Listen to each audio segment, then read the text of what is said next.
নারীদেরকে একটা কার্ড হিসেবে খেলা হয়। যখন সেই খেলায় জয়ী হয়ে যায় তখন আর নারীদেরকে কেউ চেনে না। আমরাও যে দেশের একটা মূল্যবান সম্পদ সেটা আমরা প্রমাণ করতে চাই। শাহবাগী জিনিসটা কি? আমরা শাহবাগী আন্দোলন করেছি, আমরা রাস্তায় নেমেছি, তাই যদি আমরা শাহবাগী হয়ে যাই তাহলে 24-এর আন্দোলনটা সফল হতো কিভাবে? প্রত্যেকটা আন্দোলন সংগ্রামে নারীদেরকে সামনে দেওয়া হয়, নারীদেরকে একটা কার্ড হিসেবে খেলা হয়। যখন সেই খেলায় জয়ী হয়ে যায় তখন আর নারীদেরকে কেউ চেনে না, তখন নারীদেরকে করা হয় বেশ্যা, তাদেরকে পতিতালয়ের কর্মী বানানো হয়। এই যে একটা রাজনৈতিক দলের এত বড় একটা নেতা হয়ে সে নারীদেরকে, ইভেন ঢাকা বিশ্ববিদ্যালয়ের ডাকসু নারীদেরকে সে বলে আখ্যায়িত করে। বাংলাদেশের কয়টা সংগঠন, কয়টা প্রতিষ্ঠান এই বিষয়ে তারা মাথা ঘামিয়েছে বা কোনো একটা কথা বলেছে? কোনো একটা কথা শুনেছেন? শুনেননি।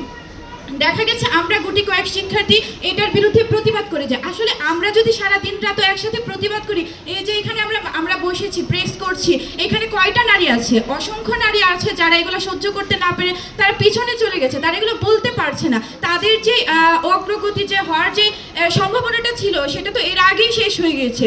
তো আমরা শুধু এখানে বসে প্রেস ব্রিফিংয়ে চিল্লাচিল্লি করলে এই দেশটাতে আমাদের যে অধিকার, আমাদের যে সমমর্যাদা পাওয়ার যে প্রত্যাশা, এটা পূরণ হবে না। আপনারা সাংবাদিক আছেন, আপনাদেরও সেখান থেকে সহযোগিতা করতে হবে। দেশের যে জনগণ আছে তাদেরকেও সহযোগিতা করতে হবে।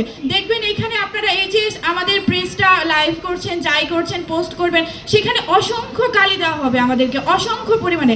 ইভেন আমি লাস্টে আমাদের একটা প্রোগ্রাম ছিল, আমরা আগারগাঁওয়ে একটা প্রোগ্রাম করি, সেখানে রাস্তায় বসে আমরা আন্দোলন, আমাদের যেটা ন্যায্য দাবি মনে হয়েছে আমরা রাস্তায় অবশ্যই বসতে পারি।